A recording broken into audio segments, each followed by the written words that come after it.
Good morning बच्चों। आशा है कि आप लोग घर रहकर पढ़ रहे होंगे। 12th का फिजिक्स पार्ट 2 मैं स्टार्ट कर चुका हूं कल से। कल मैं रिफ्लेक्शन ऑफ लाइट के बारे में बताया था, लॉ ऑफ रिफ्लेक्शन में बताया था। Law of reflection 3 law of reflection होते हैं। 2 आप लोग पढ़े हैं क्लास 10th में, और यहाँ 3rd पढ़ेंगे आप लोग। तो रिफ्लेक्शन में आपका पहला मैं बताया था incident ray, reflected ray and normal, ये तीनों जो है सेम प्लेन में लाई करते हैं और एक सिंगल पॉइंट पर मिलते हैं। ओके। दूसरा ये था कि angle of incidence equal to angle of reflection, ये था। 3rd लॉ आपका ये था कि speed of light remain unchanged. Speed of light in the case of reflection same रहता है।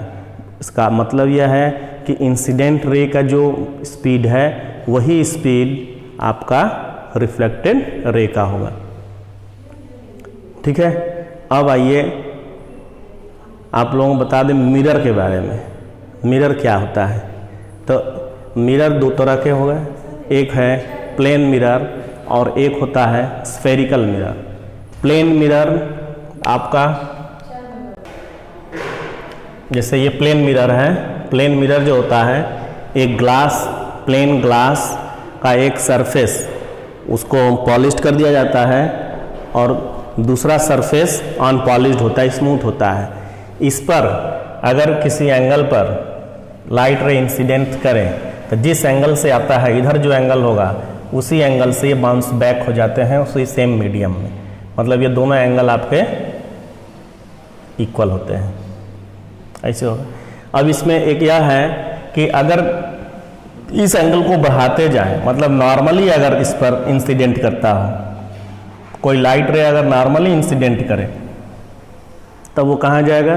तो नॉर्मली इंसिडेंट करने के बाद after reflection they will go back on the same path, उसी पाथ पर वो क्या करेंगे? लौट जाएंगे। ठीक है। प्लेन मिरर पे अगर नॉर्मली लाइट इंसिडेंट करता हो तो आफ्टर रिफ्लेक्शन, ये पॉइंट ऑफ इंसिडेंट मैं ओ बना दे रहा हूँ, यहीं से ये क्या हो जाएंगे? रिटर्न हो जाते हैं, उसी मीडियम में वापस चले जाते हैं। अब आइए स्फेरिकल मिरर। ये तो प्लेन मिरर पर था। स्फेरिकल मिरर को देखें। स्फेरिकल मिरर,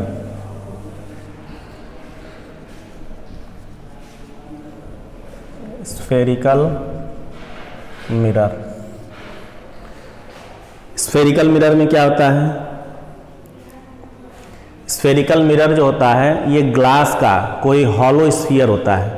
ग्लास का हॉलो स्फीयर, उसको किसी कॉर्ड के, उसके किसी कॉर्ड के अलोंग हम उसको बाइसेक्ट कर लेते हैं या उसका सेक्शन लेते हैं। जैसे मान लो स्फेरिकल है, यह हॉलो स्फीयर है, इसको इसके किसी कॉर्ड के अलोंग अगर हम यहाँ से कट कर दें, किसी कॉर्ड के अलोंग, तो हमको ये पोजीशन मिलेगा, इस तरह से मिलता है।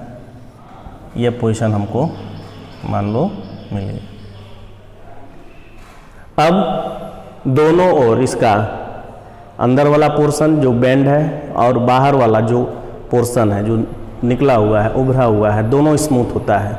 अब इसमें यह है कि अगर हम इसके बैंड वाले पोर्शन में अगर हम पॉलिश्ड कर दें, तो मैं अब इसको केवल एक लाइन से ऐसे रेस में दिखा रहा, कर्व से मैं दिखा रहा हूँ, ये कर्व बन गया ना।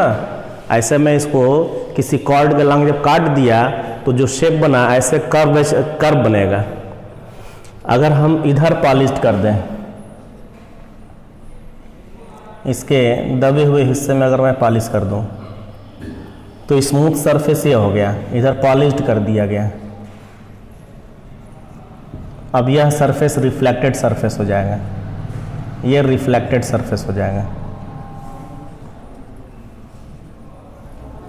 मतलब लाइट रेज इधर से रिफ्लेक्शन होगा, लाइट रेज का रिफ्लेक्शन इधर से होगा।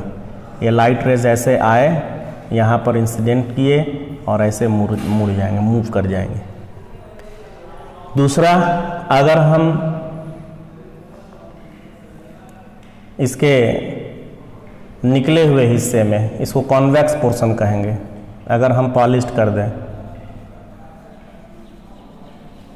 यह हम पॉलिश्ड कर दें तो लाइट, और ये आपका जो है रिफ्रैक्टेड सरफेस, ये हो गया रिफ्लेक्टेड सरफेस, ये आपका रिफ्लेक्टेड सरफेस हो जाएगा। और लाइट रेज इधर से आफ्टर इंसिडेंस, आफ्टर रिफ्लेक्शन, या इससे रिफ्लेक्ट होंगे। इसको कहते हैं कॉन्वेक्स मिरर, कॉन्वेक्स मिरर। और इसको कहते हैं कॉनकेव मिरर।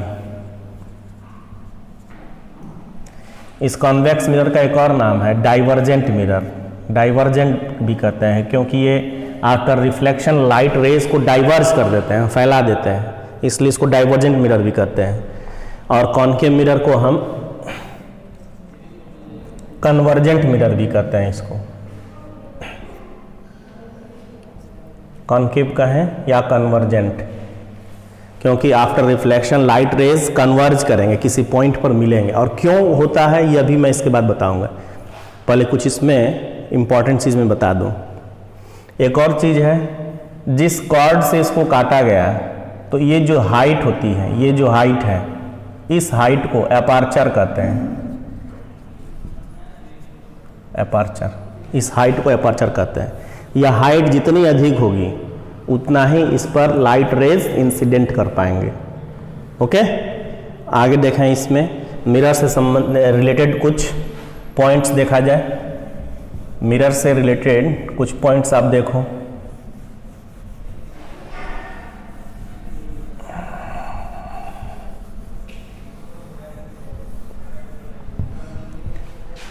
एक इसमें होता है, जैसे मैं बना रहा हूं, पहले मैं लिखूंगा पोल। What is pole? तो ये आपका कॉनकेव मिरर है, कॉनकेव, और ये आपका कॉन्वेक्स मिरर है। तो इन मिरर्स के मिड पॉइंट, ये मिड पॉइंट है, इसी को पोल कहते हैं। कॉनकेव का हो और ये कॉन्वेक्स का हो, तो ये कॉनकेव का पोल हो गया और ये कॉन्वेक्स का पोल हो गया। P से भी लिख सकते हैं या फिर हम O से भी लिख सकते हैं, इसी को कहते हैं पोल।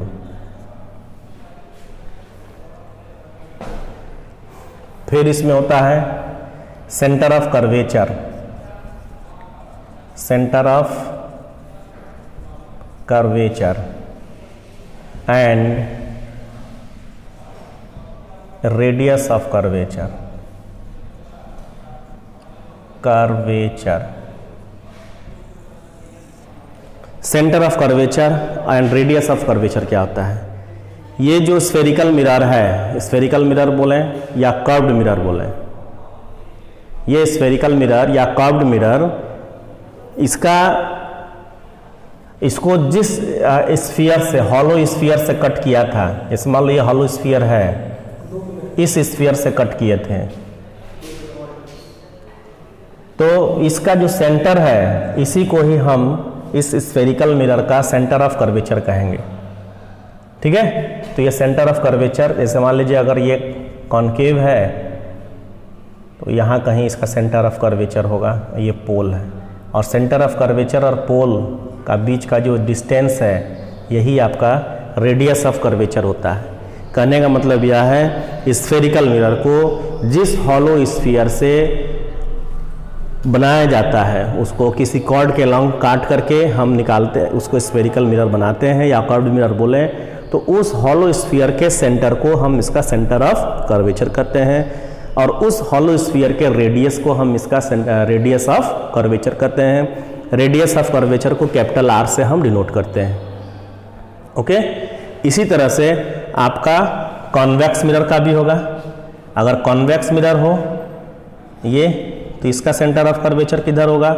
ये स्फीयर जिधर कंप्लीट होता, उसका जो सेंटर होता, वो उसका सेंटर ऑफ कर्वेचर है। ये इसका मिड पॉइंट है, पोल, और यह जो डिस्टेंस है, ये इसका रेडियस है।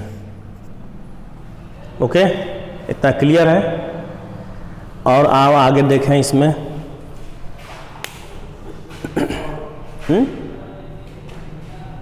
मैं इसमें एक और बता रहा हूँ साइन रूल इसका, SIGN, साइन रूल क्या होता है। मिरर में है ये साइन रूल, आप देख लें। साइन रूल में जैसे अगर हम कॉन्वेक्स मिरर बना रहे हैं, ये कॉन्वेक्स है, सॉरी कॉनकेव है, और ये कॉन्वेक्स है।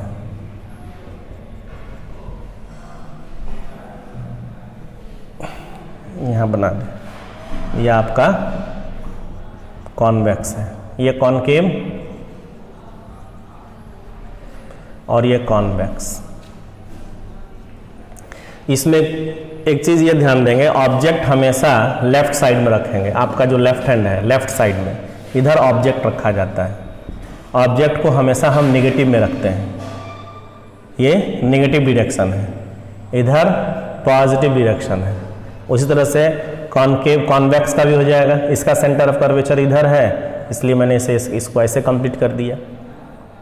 ठीक है, ये पोल है, यहाँ कहीं सेंटर ऑफ कर्वेचर होगा, ये भी इसमें इसका पोल है, इसका सेंटर ऑफ कर्वेचर इधर होगा। अब इसमें सेंटर, ये जो आपका प्लेन, एक प्लेन होता है ये, इसके ऊपर इधर ये पॉजिटिव होगा, और नीचे का डिस्टेंस जो इधर आप लेंगे, इससे नीचे जाएंगे तो ये निगेटिव हो गया। सेम वही चीज़ आपका इसमें भी है, ऑब्जेक्ट इधर रखे जाएंगे नेगेटिव में, ठीक है, और यहाँ से आपका जो अपर पोर्शन में जाएंगे, इधर पॉजिटिव है, यहाँ नीचे नेगेटिव है। ठीक है, इससे downward negative, upward positive, left negative, right positive, ये हमेशा आप ध्यान रखेंगे। अब अगले टॉपिक में, नेक्स्ट टॉपिक में मैं ये बताऊंगा कि इसका रूल क्या है, स्फेरिकल मिरर से इमेज बनने के रूल्स ये बताएंगे। फोकस क्या है, व्हाट इज फोकस, इसमें एक पॉइंट आता है फोकस, वो मैं अभी आज के लेक्चर में नहीं बताया हूँ, ये मैं नेक्स्ट लेक्चर में बताऊंगा about focus and image formation by mirror, rule of image formation by spherical mirror. Thank you. जो कुछ अगर आपको समझ में ना आया हो, आप लोग कमेंट बॉक्स में लिख सकते हैं, क्वेश्चन पूछ सकते हैं। Thank you.